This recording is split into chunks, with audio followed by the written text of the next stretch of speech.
Filmmaker Lee Savage began writing the Straight Outta Compton script in 2002 and considered the completion of the film a miracle given the complexity of the relationships involved. Savage and his collaborator Alan Wankoff began interviewing NWA affiliates for a biopic that would later inform the Straight Outta Compton screenplay. Tamaka Woods writes, Eazy-E's widow inherited the rights to NWA's music and was left in charge of her late husband's entire Ruthless Records empire. Her support was critical moving forward with this project. Major studios such as New Line Cinema originally showed interest in the production of the script, but insisted that Dr. Dre and Ice Cube become involved in this project. Ice Cube had long been interested in creating the movie. However, he had no interest in creating the film if a major studio wasn't on board with the project. Dr. Dre was against it initially and expressed his distaste for the film project. We'll get into that in a minute.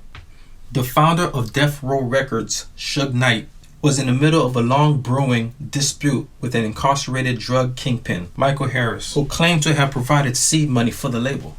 Former NWA's manager, Jerry Heller, agreed to be interviewed, but after a dozen drafts of the script, Heller believed that this project would never get done. Boy, was he wrong.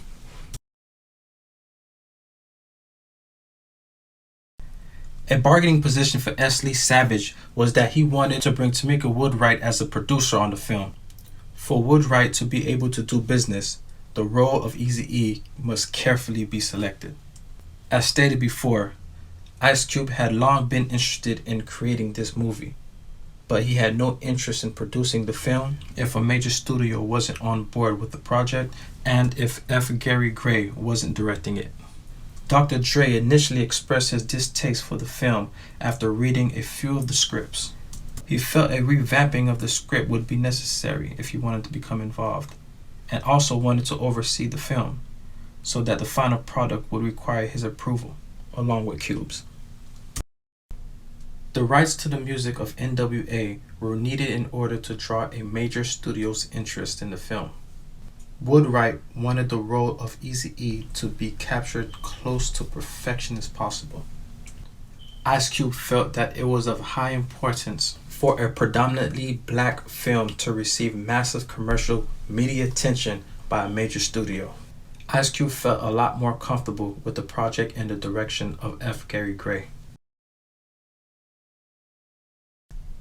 If Dr. Dre wasn't sold on the project, Ice Cube knew that the project couldn't be done. Dre was against the film project at the beginning.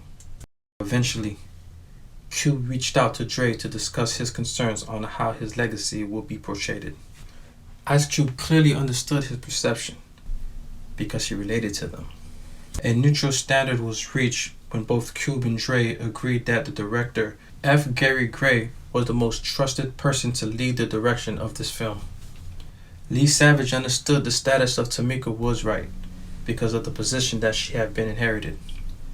Although it would be easy to say that both reached a neutral standard, but it was Savage's appreciation in the script to be able to capture her late husband's story that made the difference in the negotiations. Woodwright emotionally connected to the savvy screenwriting draft that played up to Eazy's role. The crucial part of this entire negotiation for Savage was getting Tamika Woodwright on board. This gave the power of leverage to the project to draw major studios' interest in the film. Once New Line Cinema initially expressed interest in the film, Universal Pictures reached out with a distribution deal for the movie. It's notable to say that a lot of good things came out of the negotiation process for this film. However, analyzing what went well specifically in the negotiation would have to be the hiring of F. Gary Gray, as well as the hiring of 2 more writers that have been brought in to revamp the screenplay for the film. When it comes to making a film based on a real-life story, there's almost always going to be a few rocky roads along the way. Analyzing what went wrong specifically in the negotiation process would be the inability to communicate effectively with Death Row Records founder Suge Knight. It was unwittingly founded that there had been long brewing dispute between Knight and Michael Harris, a convicted drug kingpin. Due to threats believed to come from the camp of death row, the biopic editing faculty had been moved to a secret location. Finally, after a few years of back and forth negotiations between all the parties, an agreement was reached for Ice Cube, Dr. Dre, and Tamika Wood Rice to serve as producers of the film, as the rest of the NWA members served as creative consultants. Dre was able to quietly manage the process to make sure he and his crew were portrayed favorably. Ice Cube and Dr. Dre had the final approval of the product so they can have the ability to present the movie the way that they wanted.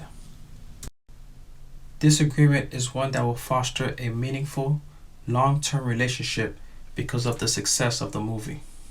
It will open doors for future opportunities with the major studio film company for possibility of a sequel or other projects.